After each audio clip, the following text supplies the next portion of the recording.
Join Kids Hut family.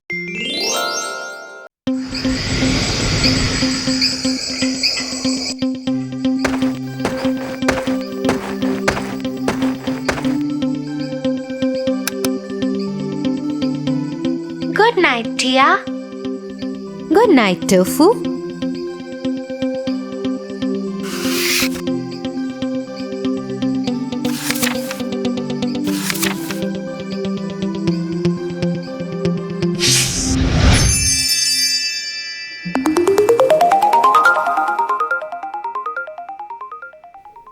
Once upon a time, there lived a lonely couple who only wished to have a child. They lived in a little house all on their own. At the back of the house, there was a small little window from which a splendid garden could be seen. This garden was full of very beautiful flowers and herbs. No one dared to enter the garden as it belonged to a witch named Dame Gothel. One day, the woman saw a plant called rampion, which is used to make salads. Dear husband, I have a strong desire to have a salad made out of that plant. Oh, but that belongs to the wicked witch. Oh, please do something. I really want to eat those rampions.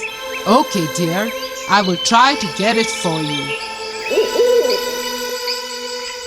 At midnight, the husband climbed the wall into the garden of the witch.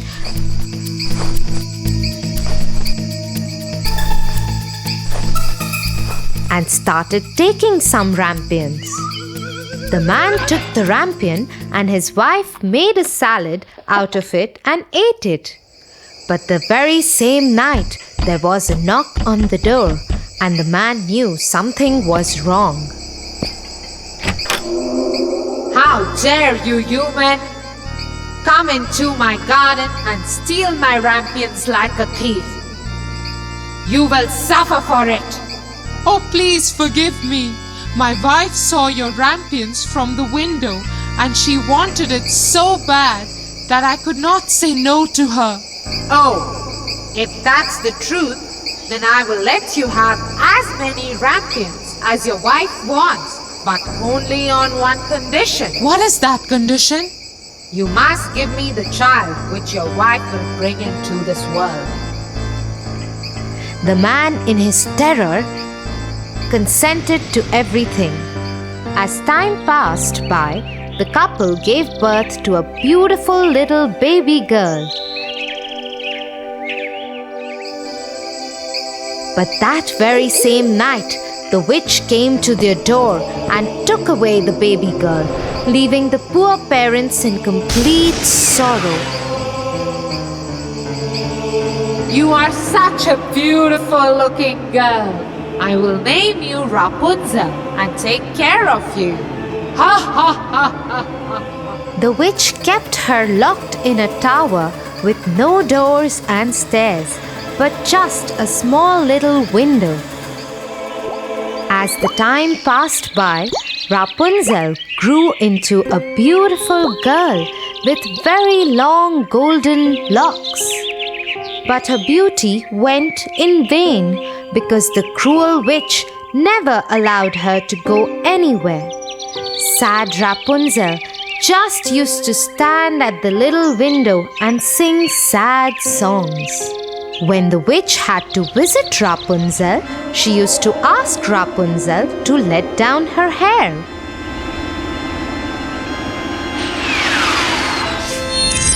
Rapunzel, Rapunzel, let down your hair to me.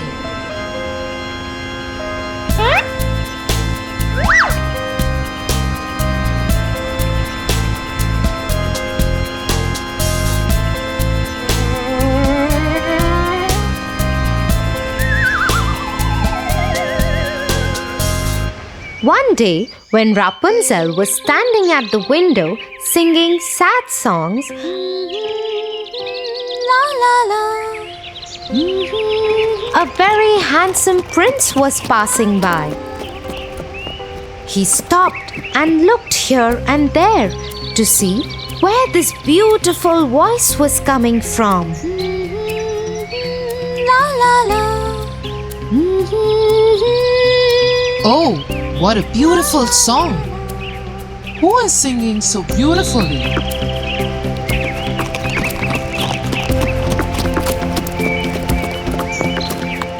The prince noticed the beautiful voice coming from the tower. He wanted to climb the tower and looked for the door, but could not find one. He went back home in dismay. But Rapunzel's singing had touched his heart so much that every day he started going to the forest to listen to Rapunzel's songs.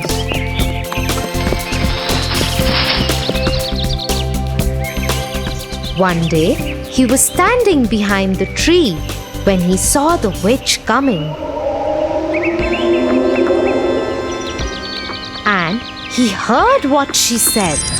Rapunzel, Rapunzel, let down your hair to me. Then Rapunzel let down her long, beautiful hair.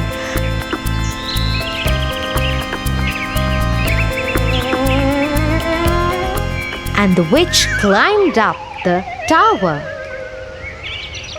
Oh, that's the way to climb up to the tower. I shall do the same.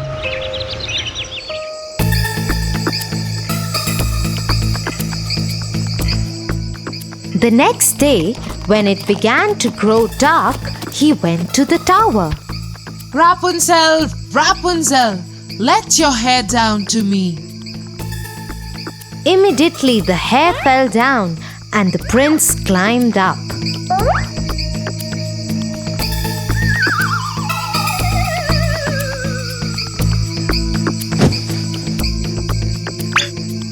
Oh, who are you? Oh Lord, you are the most beautiful maiden that I have ever seen in my life. I have lost my heart to you. Will you marry me? Will you be my wife and live with me in my kingdom? Oh, my prince, I wish that was possible.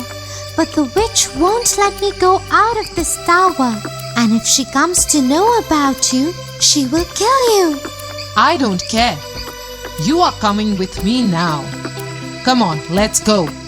Oh, prince, I am ready to go away with you. But I do not know how to get down. If I let down my hair, then how will I get down? You are right. You have to go now. The witch will come soon. Yes, don't worry, Rapunzel. I will think of something and come back tomorrow. That moment, when the prince was climbing down the tower, the witch saw him. Oh, so he wants to take Rapunzel away. They both will have to pay for this. The witch climbed the tower after asking Rapunzel to let down her hair.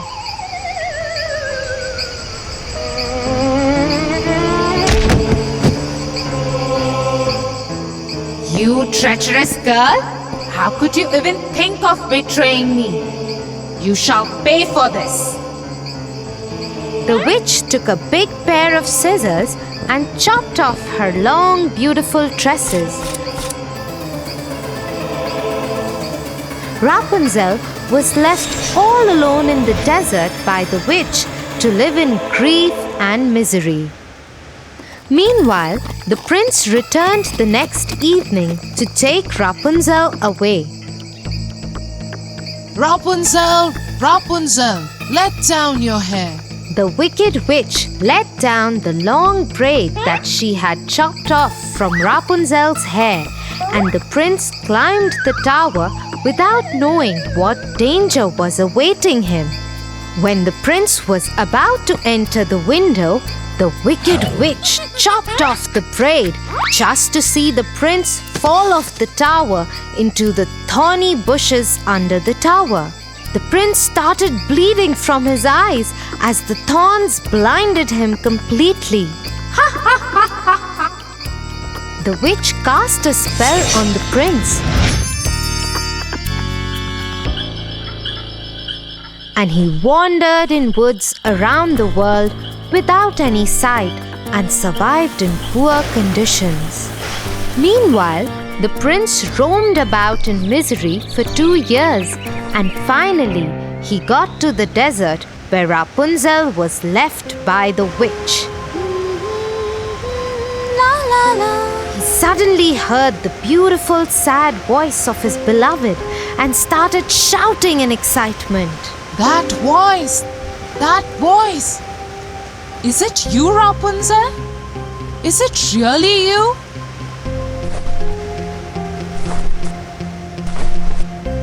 He went towards it, and when he approached, Rapunzel said, Oh, Prince, you finally found me. I missed you so much. I am so happy to see you that I can't stop crying. 2 of her tears fell on his eyes, and they grew clear again, and he could see with them as before. I can see again. Oh, my sweet Rapunzel, what have they done to us? Let's go back to my kingdom. He took her to his kingdom. After a year, Rapunzel gave birth to a pretty little baby girl who looked just like her, and they lived happily ever after.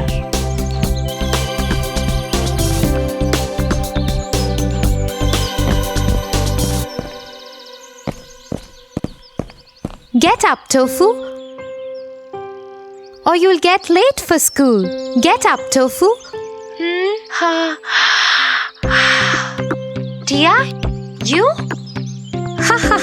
What happened? That was...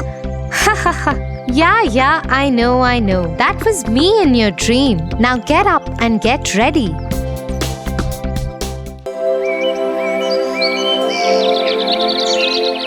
Animals have such an easy life, dear.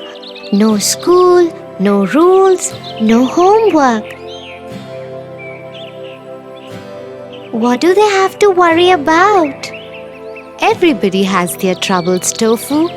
Let me tell you the story of Thumbelina.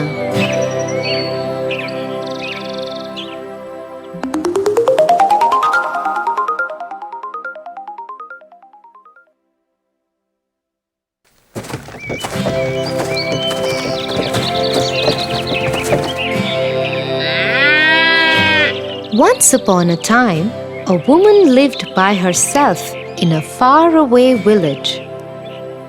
She was very lonely after her husband had died.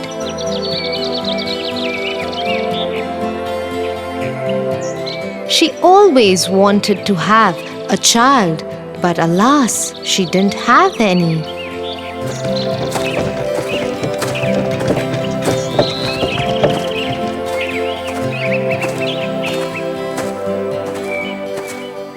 One day, she went to her friend who was a witch. The witch gave her a grain of barley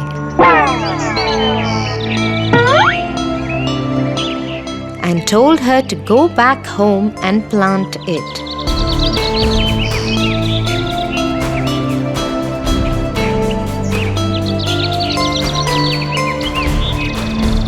The woman did as she was told. The next morning, a beautiful plant had grown from the seed.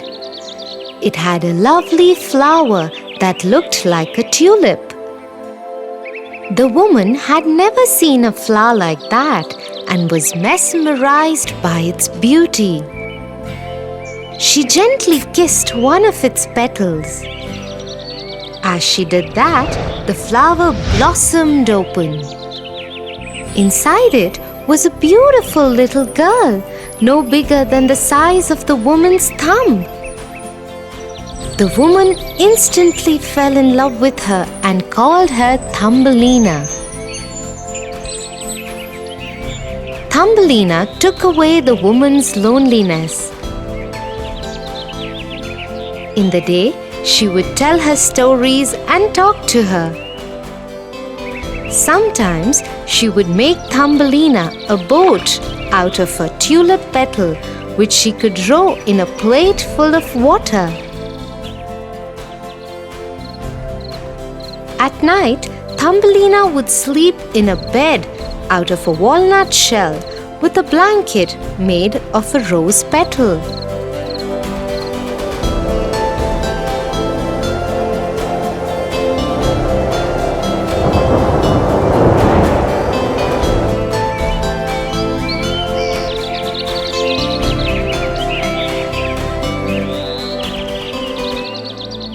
One night, as she was sleeping, a frog came to her window and saw her. He thought to himself, "What a beautiful girl! She will make a lovely bride for my son." And so he grabbed Thumbelina and hopped away to his home.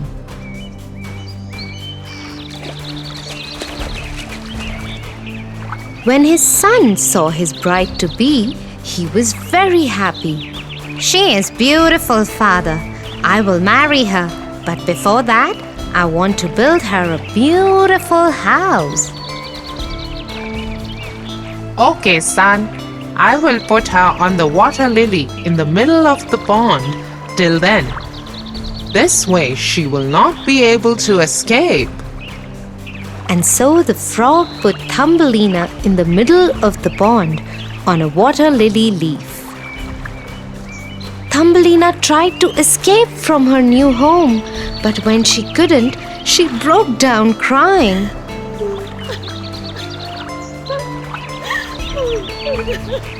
Two minnows were sitting under the same leaf and they heard her cry. They asked her about her troubles, and when she told them, they decided to help her. They nibbled away the lily stem.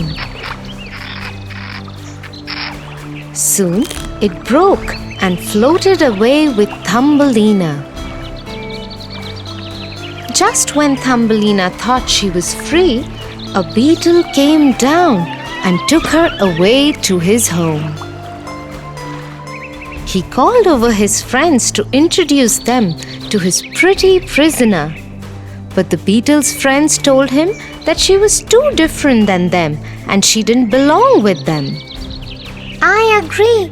I think I should let her go.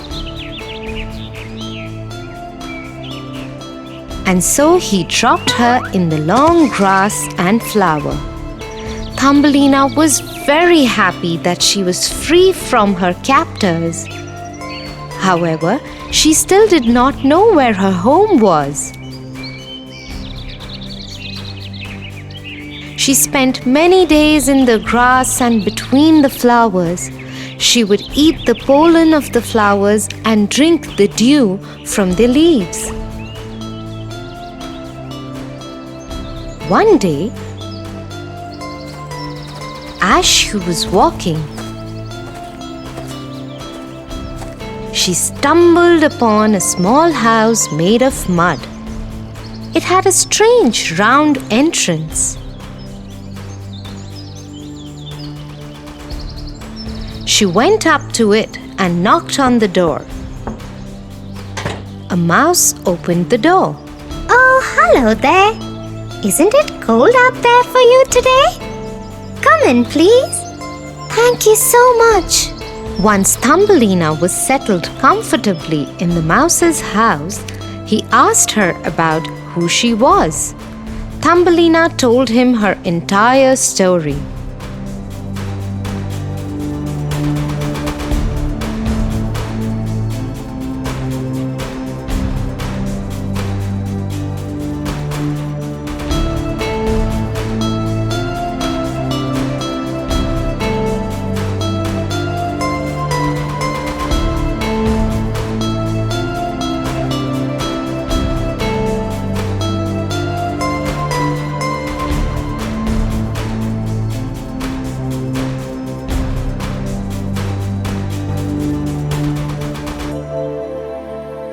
Do not worry.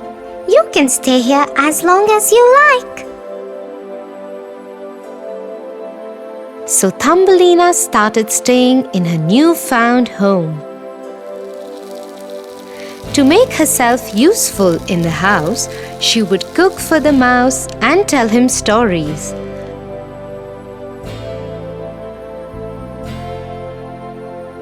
After a few days, the mouse said he had invited a guest over.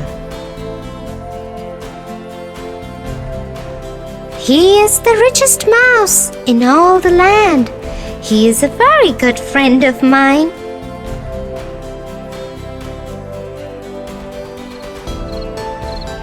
That night, the mouse's friend came over for dinner.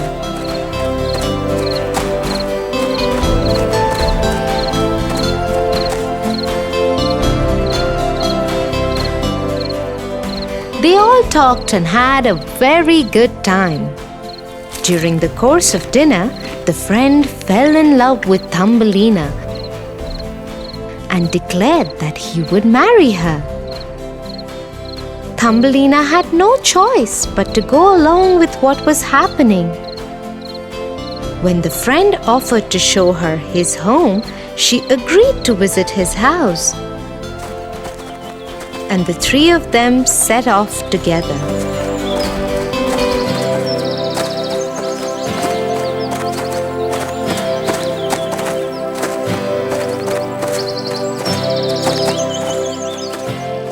On the way, they entered a tunnel.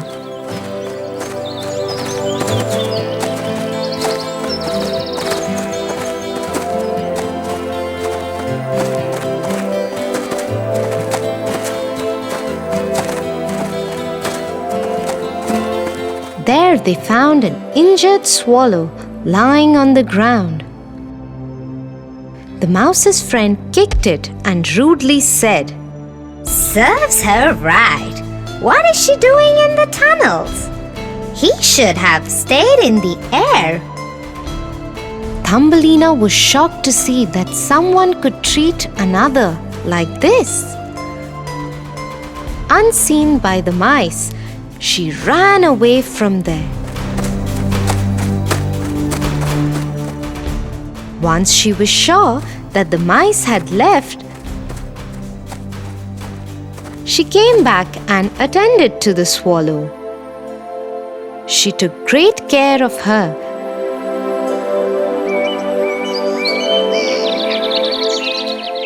Till she was fit to fly again.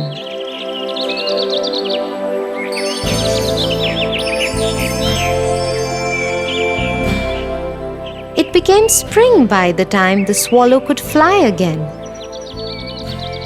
She told Thumbelina, I have to join my family and friends. They have flown away to a warmer place. I cannot stay here. Come with me. But Thumbelina had had enough adventure and did not want to go anywhere else, and so the swallow flew away.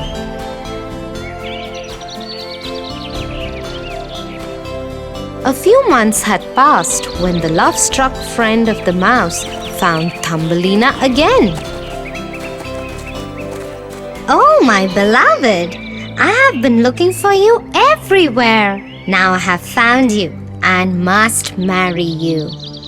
Thumbelina knew there was no way out of it for her, so she asked him if she could spend one last day out in the open air before she was confined to living the rest of her life underground with him.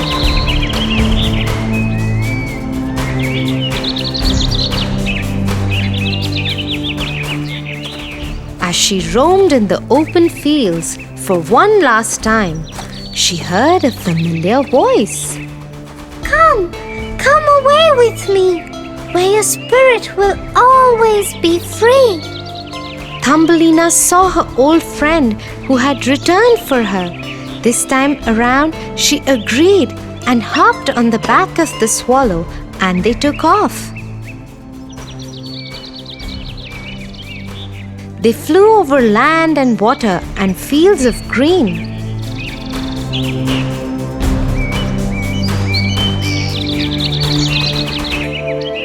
When they reached the land of the flowers, the swallow landed Thumbelina on a beautiful flower petal. This is the kingdom of the flowers, and that is their king. Thumbelina saw a handsome young king with beautiful wings. He was surrounded by lovely flowers. As soon as she saw him, she knew she wanted to call this place home.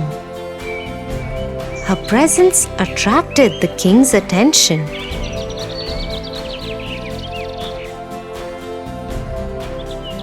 He too fell in love with her immediately. "Will you marry me?" Yes, As happiness spread across her face, she grew a beautiful pair of wings and became the flower queen. oh wow, Tia. I don't know what I would do if I would land in such a strange world. I think I am happy where I am.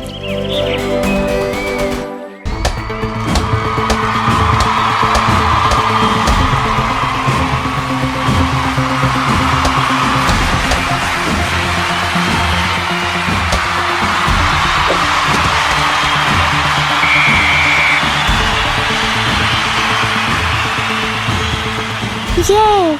We won!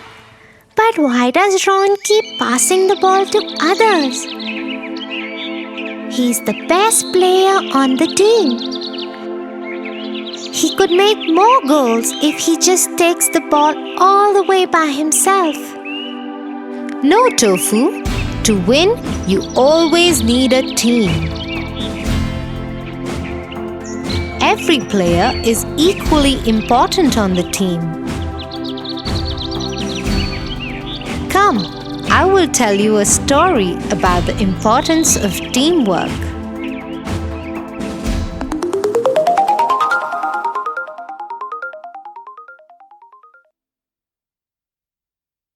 Once upon a time, a girl called Dorothy lived in Kansas City. She was playing with her best friend, a dog named Toto, when a scary cyclone came their way. Dorothy called out to Toto, Toto, hurry! We have to get to the basement. but before they could reach the basement, the cyclone lifted their house up and blew it away. After some time, it fell somewhere with a thud. When Dorothy stepped out of the house,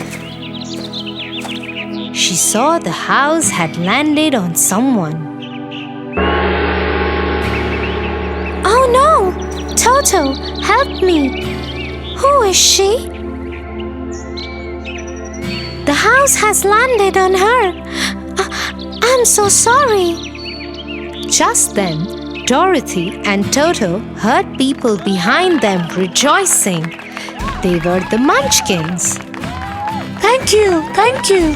You have just saved us from the evil witch of the East. You have saved us all. Just then, another witch appeared. She was the Good Witch. Hello, Dorothy. You have done a great deed by saving all the Munchkins. Let me know if you need anything. Thank you. Could you please tell me how to go back to Kansas City? That's where I used to live. I can't do that, but I think the Wizard of Oz can help you with that. Just follow the yellow brick road. It will lead you straight to him. But before you go, take these red slippers that the evil witch of the East had. You might need them. Dorothy thanked the Good Witch, took the slippers, and made her way on the yellow brick road with Toto.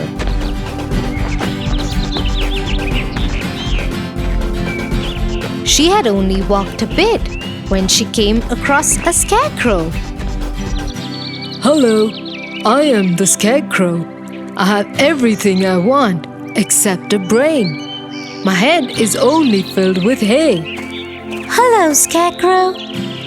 I am going to the Wizard of Oz. Why don't you come with me? He might be able to help you. And so Dorothy was joined by the scarecrow.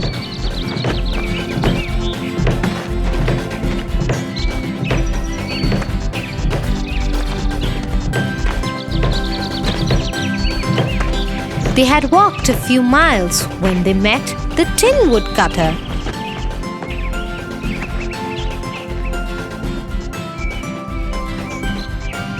I want a heart. When my maker made me, he gave me everything but forgot to give me a heart. I wish he hadn't forgotten that. We are going to the Wizard of Oz. We are going to ask him for a way for Dorothy to get back to her home and for brains for me. Why don't you come with us? And so the Tin Woodcutter also joined them.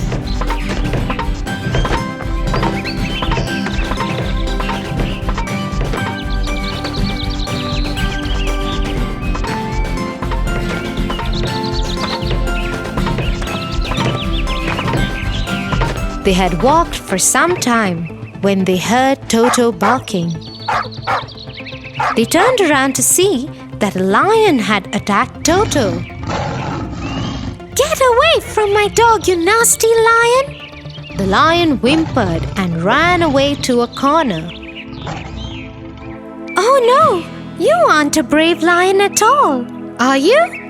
No, I have no courage. I wish I had some. We are going to the Wizard of Oz.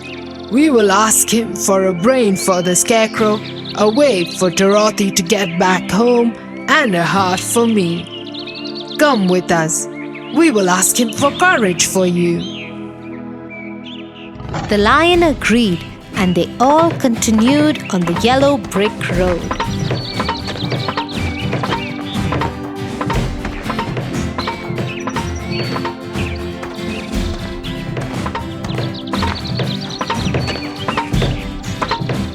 They kept following the road and reached the Emerald City.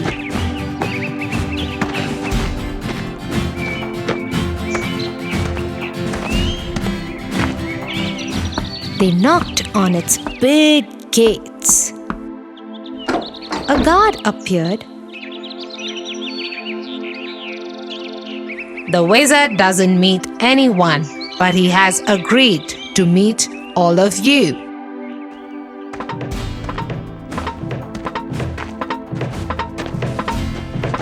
And so all the friends went to meet the wizard. They told him how and why they had come to meet him. Thank you, Dorothy, for freeing the lands from the evil witch of the East. But I will grant all your wishes when you free us from the evil witch of the West too.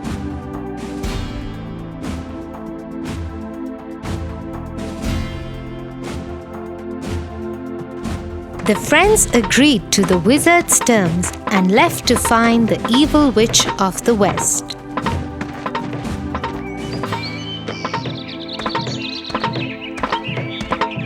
But the evil witch of the West had heard about what had happened to the evil witch of the East. She also knew about Dorothy and her friends' plan to kill her. She planned an attack on them. She sent a pack of her scariest wolves to stop them.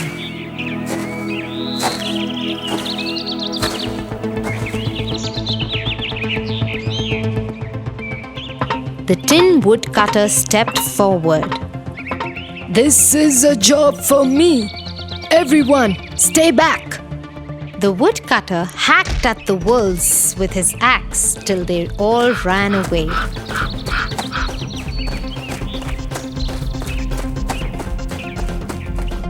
The wolves had just left when the skies became dark, and many crows started coming down to peck at them all. This time, the scarecrow stepped forward and scared all the crows away.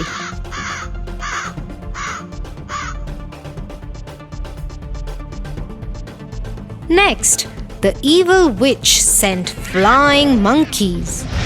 Before anyone could do anything, the monkeys grabbed them all and took them to the evil witch's castle. So, you've come to kill me, huh? How will you do that? The woodcutter is lying in a pile over the stones. I have emptied the scarecrow and strapped the cowardly lion to pull my carts. Oh, you are so evil! What a horrible person you are! Saying so, Dorothy grabbed the bucket of water that was lying there and threw the water at the witch. Oh no! You threw water over me? I am going to shrink and melt! Help me! I'm melting! Oh my God! I'm melting! Help me! And so the evil witch of the west melted away. As that happened, all her slaves became free. They repaired the woodcutter, filled the scarecrow with hay, and released the lion.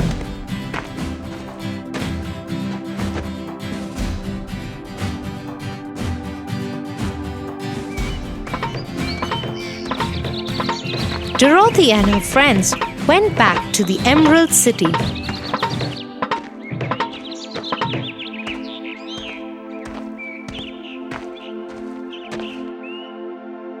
The Wizard of Oz welcomed them and granted the wishes of the scarecrow, the woodcutter, and the lion.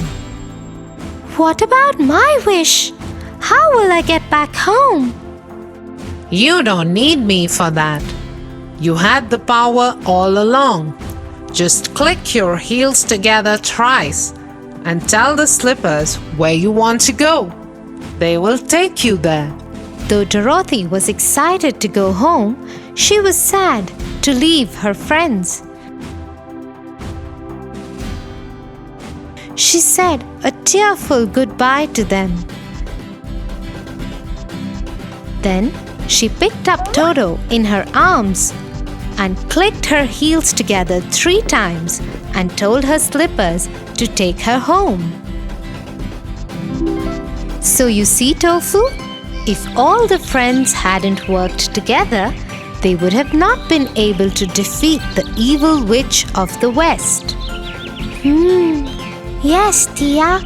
I now understand the importance of a team.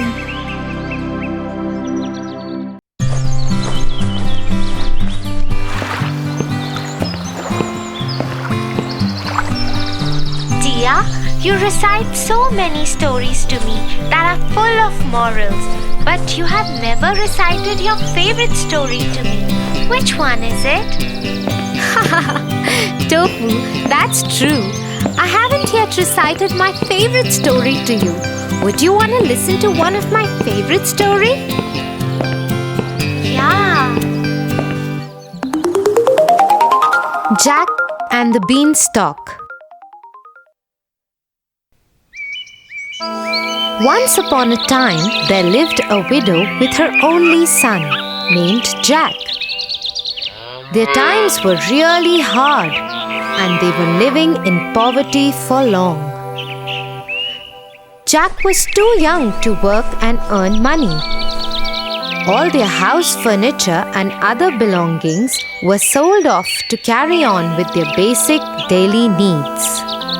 Until at last they were left with a cow, who used to give milk every day, and that they used to sell off in the market to buy bread. One day, the poor old cow didn't give any milk. That's when Jack suggested his mother. I think we should sell off this cow and get a good return in bargain. So Jack left to sell off the cow in the market. On the way, he met a butcher. Oh, where are you going, Jack? I'm going to the market to sell off this cow for a good bargain. Oh, why take the trouble to go that far? I have a very good deal for you. He took out 5 strange-looking beans from his pocket and handed them to Jack. Jack looked little hazed as to what kind of good bargain it is. Oh my God! They are so beautiful. What do you call these? Beans, magical beans.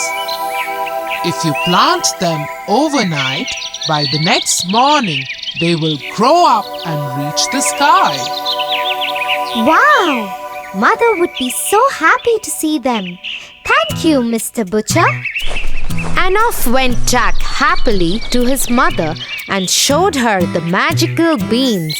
But to his disappointment, she only got angry at him and shouted, Off you go to bed right away. She threw the beans outside the kitchen window and into the backyard and went off to her bed, crying and weeping. The next morning, when Jack woke up, he saw outside his window, and to his surprise, he saw a great beanstalk reaching up to the sky. Oh my God! This beanstalk is so huge! I need to climb this up to see where it leads to. He climbed up and up and up till his home looked a mere spot on the ground. At last, the stalk ended and Jack found himself in a completely different place. But suddenly, a beautiful lady appeared and said, Hello, Jack. You don't know me, but I know you and everything about you. The castle you see there belongs to a giant who stole all your father's money and killed him. Your mother had kept this secret from you to protect you. He owes you, Jack. The lady disappeared in thin air. Jack kept standing there and thinking, He surely owes me and my family. Far away, where the road ended, he could see a huge castle. He went up to the castle and knocked on the huge door. A giant woman opened the door. She looked scary and howled at Jack. What do you want?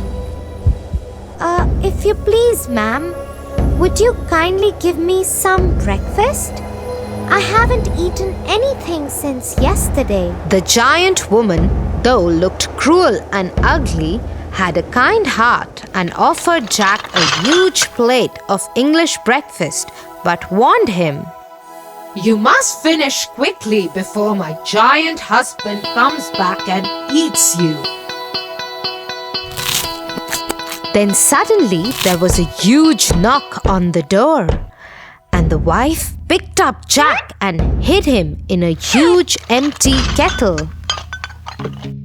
As the door opened, the giant entered and roared, Fee, fee, fo, fum.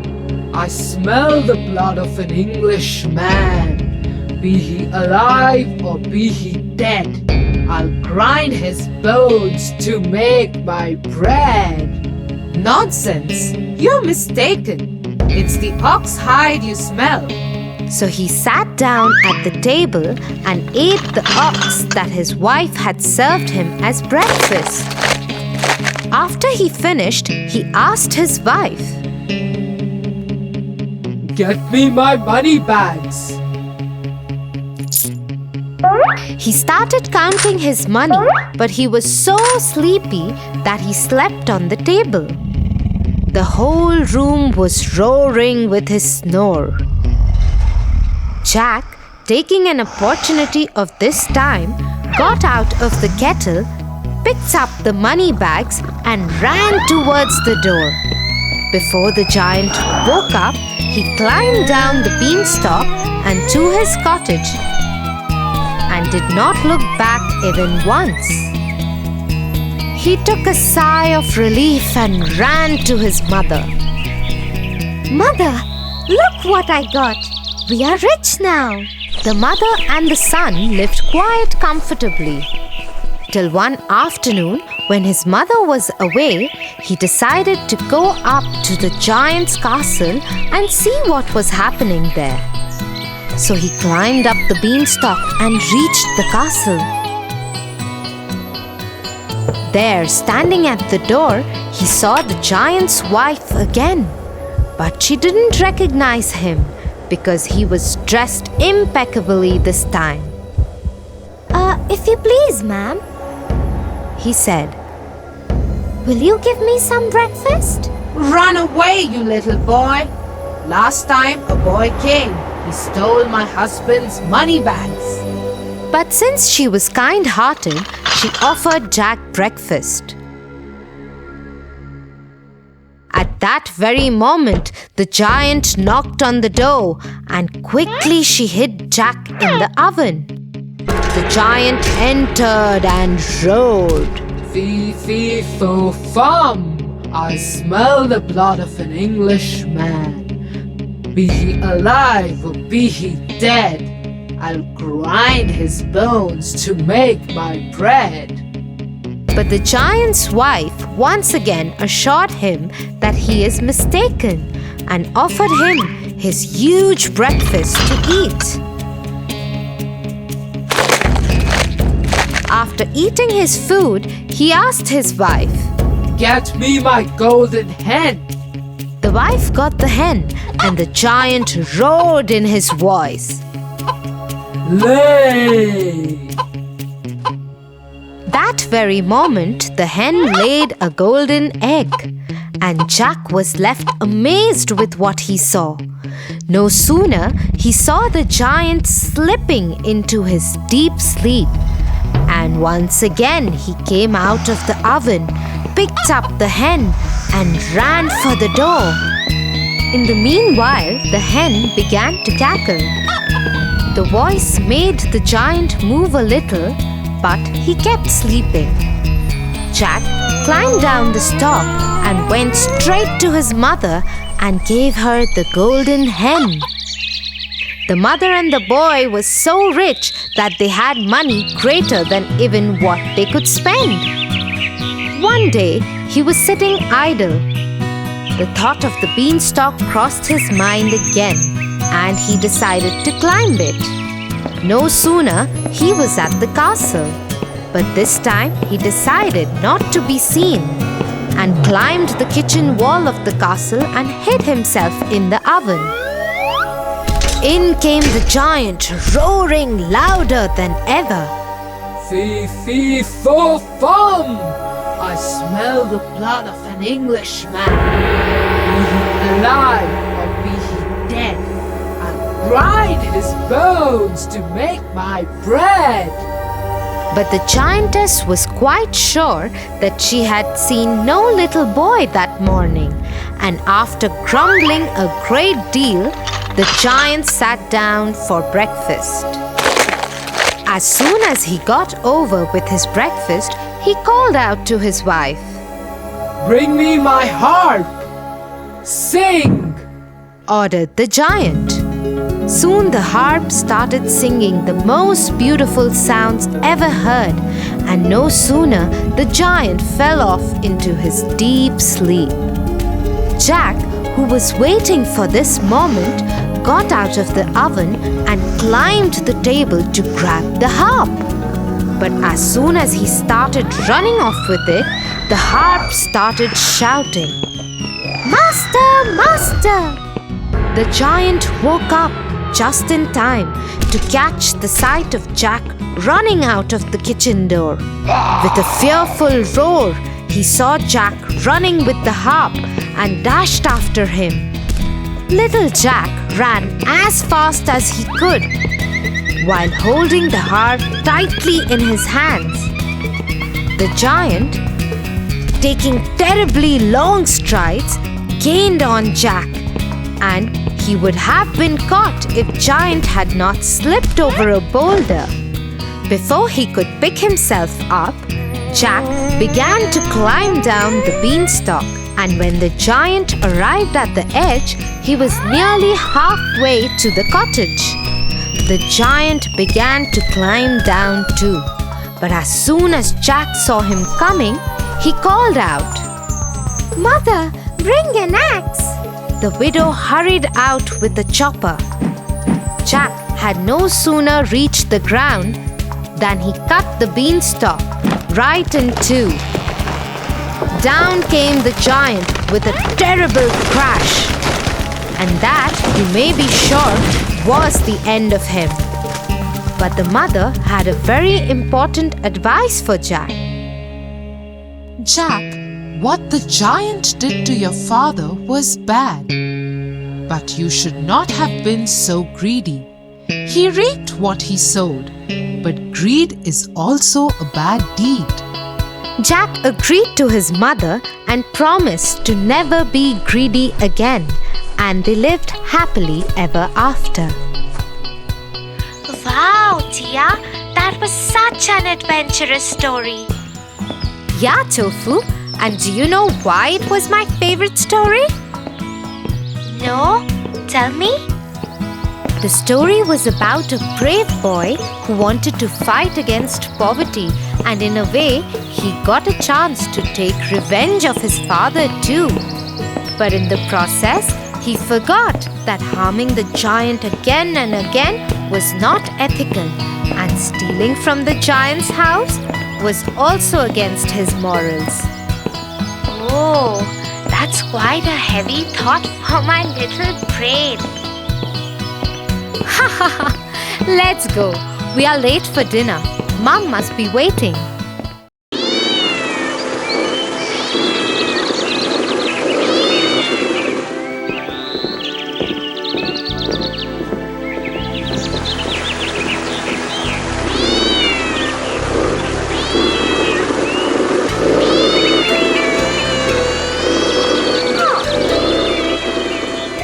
Lucky cat. If the other boys hadn't come, she would have lost the fight. She should have just run away instead of fighting with such a big dog. She was bound to lose against a dog. I don't think so, Tofu. Dogs are more powerful than cats, Tia. Maybe so. But when you have courage and fight with intelligence, you can win against anyone.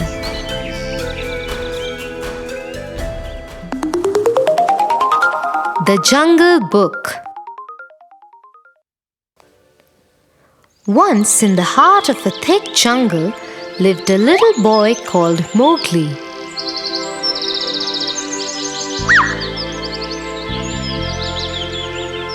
He did not belong to the jungle, as he was a human child.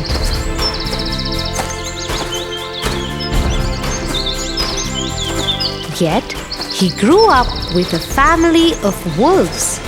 His mother, Raksha, cared for him as she cared for her other pups. Careful, Mowgli, or you'll fall off the ridge. No, Ma, I won't. See you later. And so Mowgli took off into the jungle to find his friend and teacher, Bagheera. When Mowgli had been a small baby, no more than a year old, he had been found and saved from the forest fire by Bagheera. Of course, nobody knew who Mowgli was, but they always believed he came from the man village at the outskirts of the jungle. Bagheera had handed over Mowgli to the wolves so that he could have a family to grow up with.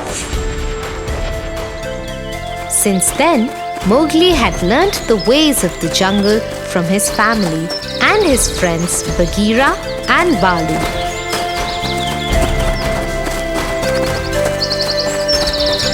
He ran like them, hunted like them, climbed trees like them, and also spoke like them.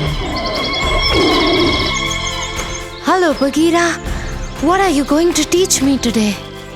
I won't be teaching you today. Today Balu has something planned for you. Let's go fishing in the river.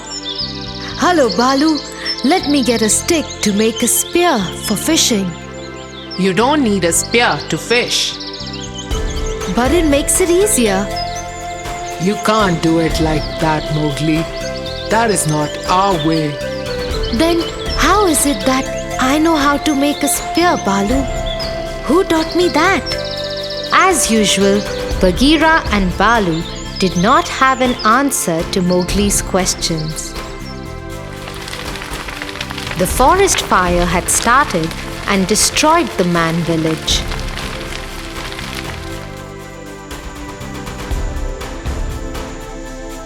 And nobody lived there for a long time.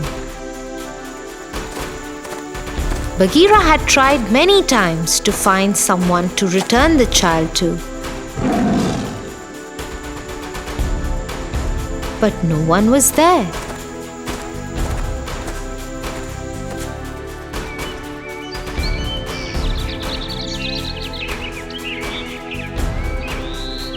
When the village settled again, the men put sharp barbed wire fences and laid traps to keep the animals at bay. Although the animals couldn't understand why, all the creatures of the jungle had always maintained a safe distance from the humans. They never meant any harm to them. In any case, the fences and traps made it impossible for Bagheera to return the child back to the human world.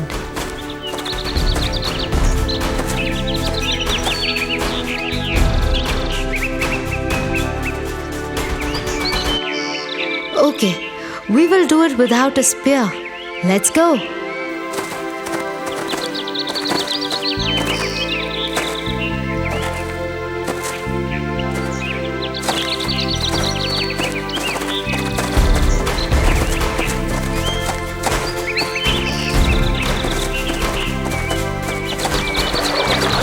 The trio set off to the river bank, where Balu showed Mowgli how to catch fish without a spear.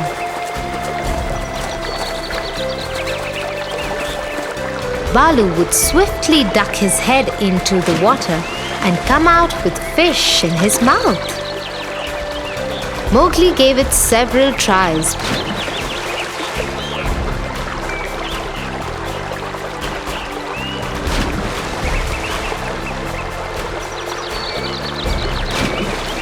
Before he was successful.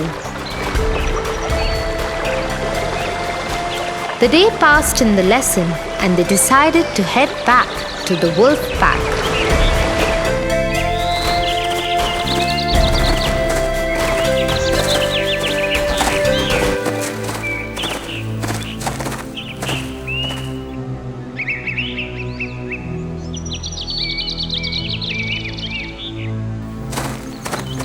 They had almost reached home when Bagheera alerted the other two. There was someone in the bushes ahead in the far right. Soon the others could see a pair of fierce eyes with a scar that ran across the left one, emerging from the bushes. Then the whole figure stepped ahead. Run, Mowgli, run! Immediately, Balu and Mowgli took off towards home, leaving Bagheera to fight the large, villainous tiger, Sher Khan.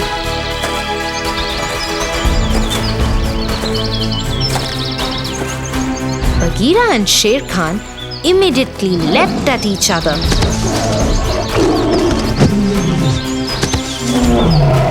Sher Khan hadn't expected Bagheera to be so strong and was taken by surprise when he managed to throw Sher Khan against a large tree. The elders of Wolf Pack soon joined them. Sher Khan knew he was injured and outnumbered. You might have saved him today, but the human belongs to me. I will come back for him. Sher Khan, what are you doing here? This is not your territory. No territory can keep me out. And the next time I come, I will not spare anyone who stands in my way.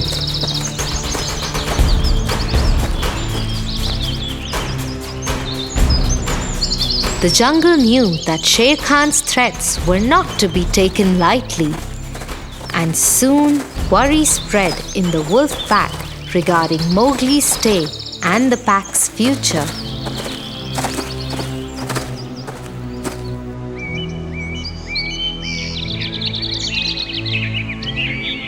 I can defend myself. I will not let any harm come to my family and friends. I know a way to put an end to this. Mowgli gathered Bagheera and Balu. I know how I came to the jungle. I have seen Sher Khan's eyes only one time before in my life. He attacked our village when I was small. To scare him, the elders used to fire. But he took me and escaped, and the whole village caught fire. When my father followed him to save me, he killed my father. That is why the villagers have put traps and fences now. Yes, but now we will stop Sher Khan forever. We know where he sleeps in the day, at the foot of the small mountain on the other side of the river. The bulls feed on the grassy slopes of that mountain. If we can scare them to run down the mountain, Sher Khan won't stand a chance. That is a good plan, Mowgli.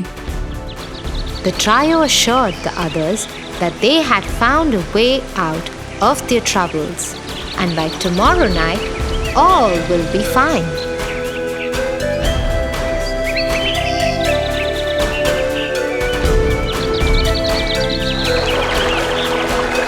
Early next morning, the three set off for the mountain.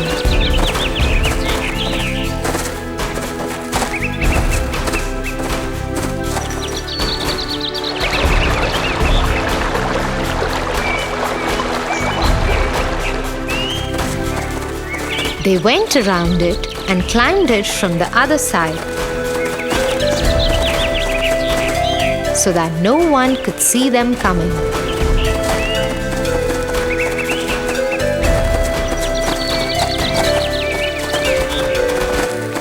Once on top of it, they could see the bulls eating the grass.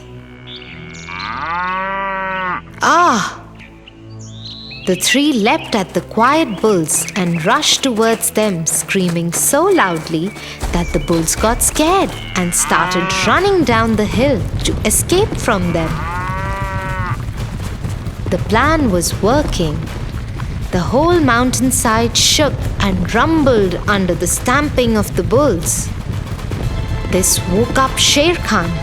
He saw the bulls rushing towards him. There were scores of them. Scared, he started running away from them. He is trying to get away. I won't let him.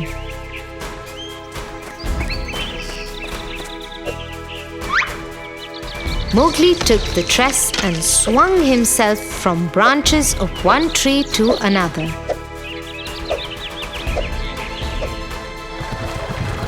On the other side, Sher Khan couldn't keep ahead of the bulls. Their sharp horns poked him, and he got trampled under their feet. One would have died, but Sher Khan wasn't an ordinary tiger. He was evil and trickery was his second nature. He latched onto the horns of one bull and tugged at him. Agitated, the bull threw him aside and over the side of the plateau. Sher Khan held to the edges of the plateau and started climbing up. He had almost made it when a small tree trunk hit him in the face. He lost his grip and fell to his death. It was Mowgli. He had reached the spot and found a small tree uprooted by the bull's stampede. With his quick thinking, he had thrown Sher Khan to his end.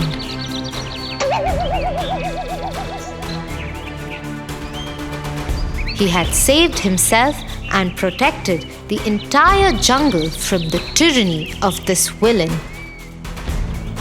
Bagheera, Balu, and Mowgli returned to the wolf pack where everyone rejoiced on hearing what had happened. So you see, Tofu, to win, you don't always have to be the strongest. If you have courage and think intelligently, you can win against anyone. Yes, Tia. Now I understand what you meant. Shall we go down and play with our friends now? Yes, let's go.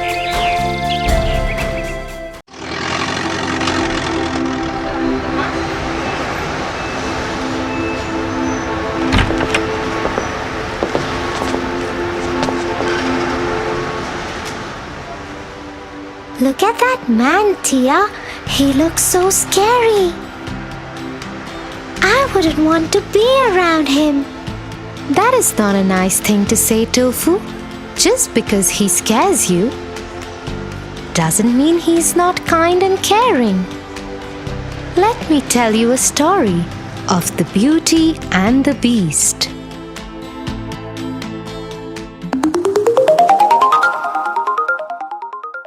The Beauty and the Beast.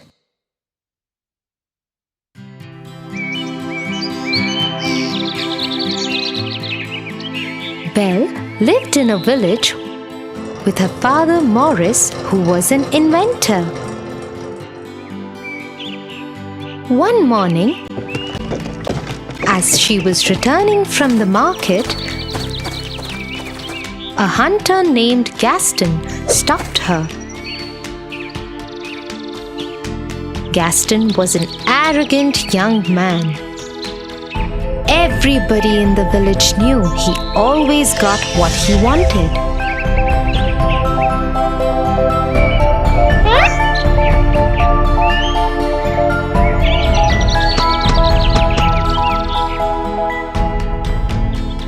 But no one ever dared stand up against him because his father was the village head. The only person who paid no attention to Gaston was Belle. But Gaston was obsessed with her and wanted to marry her. Belle, let me walk you home. Oh, Gaston. No, thank you. I can go home myself. I insist. I have to talk to your father about something important too. Belle continued walking, ignoring Gaston, who started walking with her.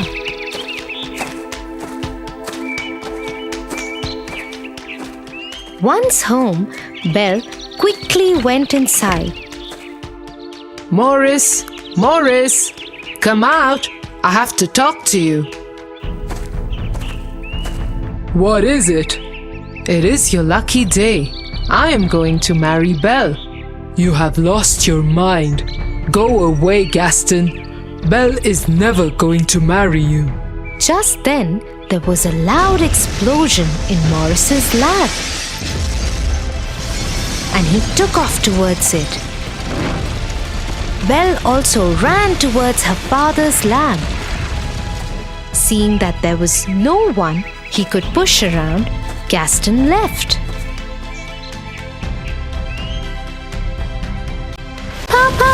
Papa, are you alright? I have done it, Belle. My experiment was successful. I am leaving for the fair in the nearby village immediately. You will see, my child. People are going to love this. And so Morris leapt on his horse Philip and rode off.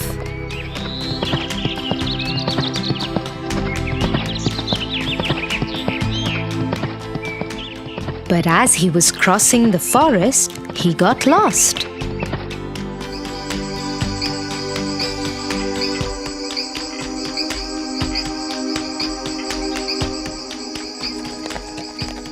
After a few hours, Philip and he landed in front of a huge, lonely castle. There was no one in sight, so Morris tied Philip to a pole at the entrance and went inside the castle.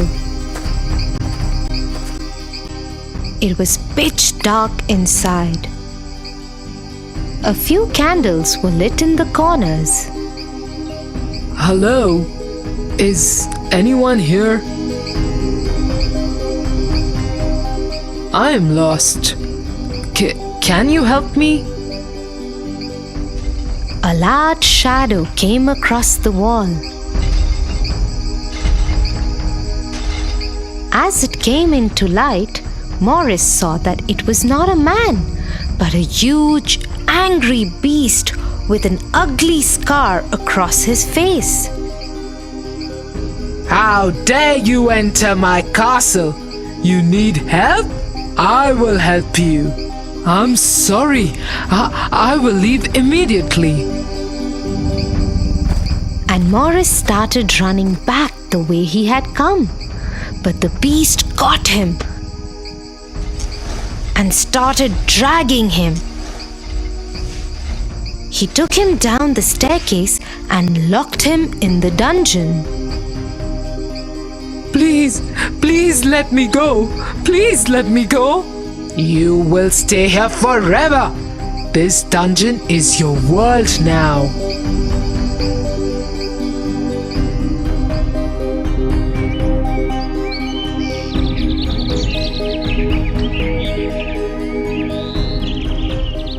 A whole day had passed and Morris hadn't returned. Belle got worried and decided to go to the nearby village to look for her father.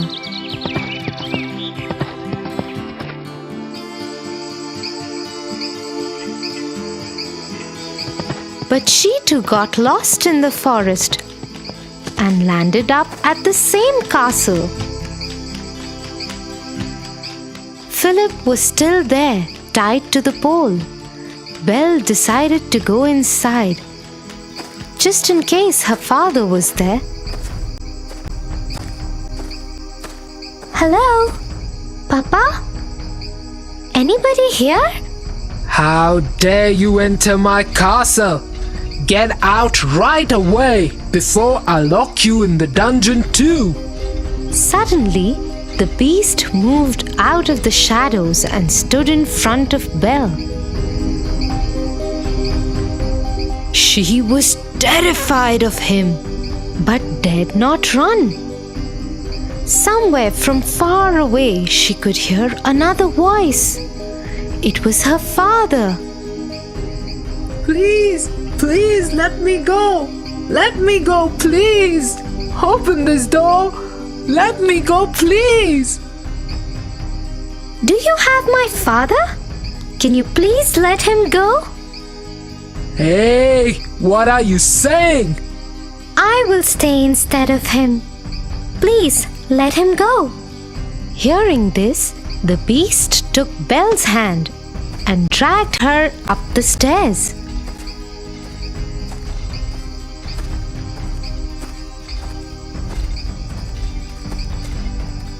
He led her into a huge room. So be it. Your father is free, and you shall be my prisoner forever. And so it was. No matter how much Morris protested, the beast threw Morris out of the castle and into the forest with Philip.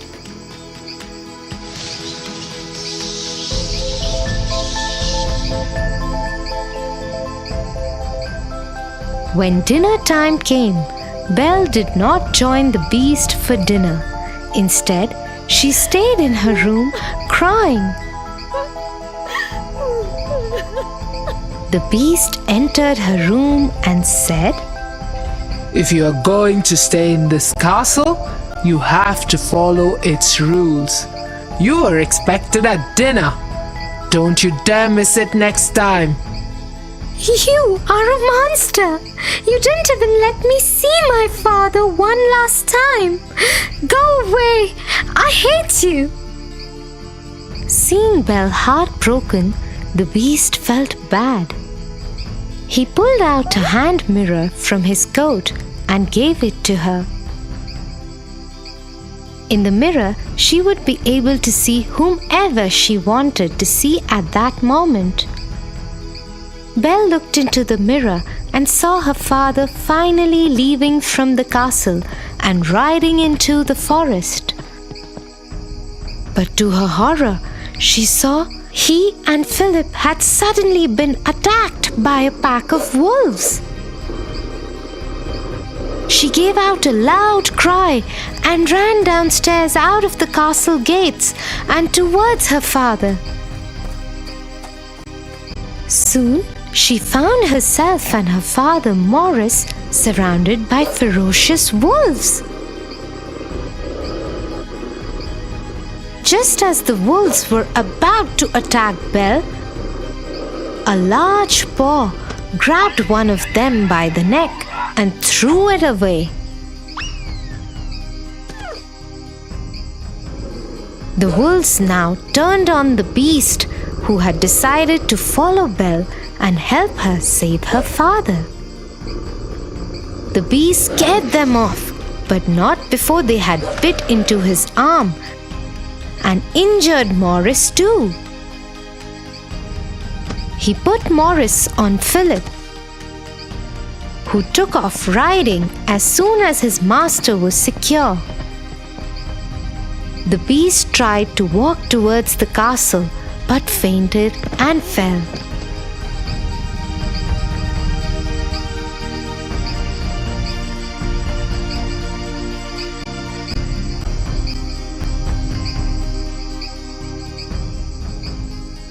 He woke up 2 days later to find Belle sitting by his bedside in his room.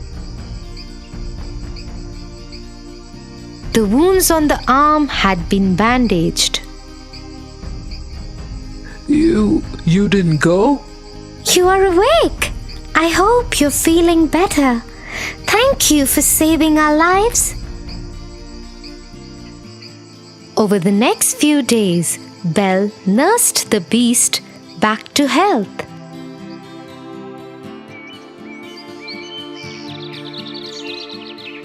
As they spent time together, Belle realized that he wasn't as mean as he appeared to be the first day they had met. In turn, the beast learned to change his ways and became gentler and kinder.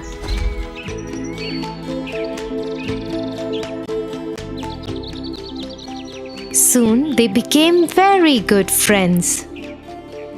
One day, Belle asked the beast if she could see her father in the mirror.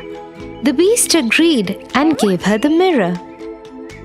In the mirror, Belle saw all the villagers storming her house. They thought that Morris had gone mad and wanted to send him to the doctor. Nobody believed him when he kept insisting that Belle had been kept as a prisoner by a beast. Worried about her father, Belle requested if she could go to the village for a day just to save her father. And though the beast knew that she might never return, he agreed. Go. But take this mirror with you. In case you ever want to see me.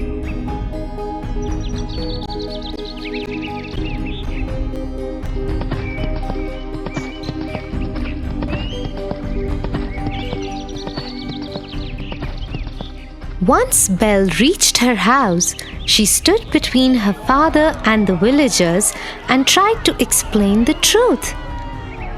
But the angry mob, led by Gaston, who wanted revenge from Maurice and Belle for turning his wedding proposal down, wouldn't listen. Gaston grabbed Belle's hand and tried to get her out of the way. As she struggled to free herself, the beast's mirror fell out of her pocket. In it was the beast, looking right at them all. Goodness! She's shown the beast the way to the village. We must go and kill him before he comes here. The angry mob started marching towards the castle with fire torches and swords. They left behind Maurice and Belle locked up in their house. Soon they stormed the castle gates. Gaston went upstairs and challenged the beast to a fight. But the beast had had a change of heart. He did not wish to fight, so he came out of the balcony unarmed and tried to talk to the villagers.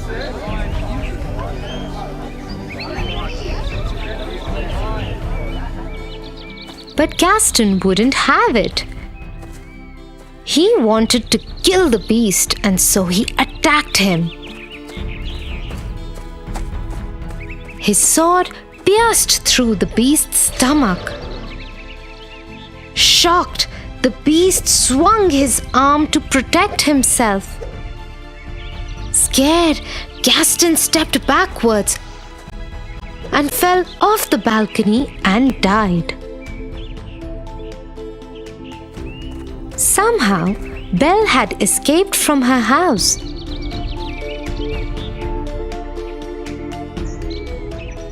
And reached the balcony just as the beast fell on the floor. I love you, Belle. I love you too. Please don't go. Suddenly, the castle lit up with thousands of candles. As Belle still lay crying by the beast, he turned into a handsome young prince. Belle, it's me. You freed me from the witch's spell. To break the spell, I had to love and win the love of another. You loved me even though I was a beast.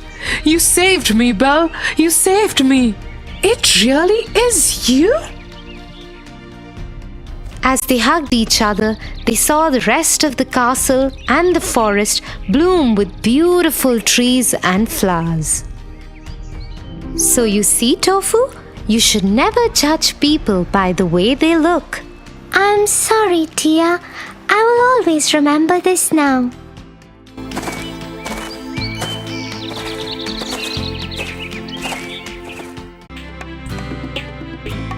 For your favorite rhymes, stories, and more, join Kids Hut family. Subscribe here.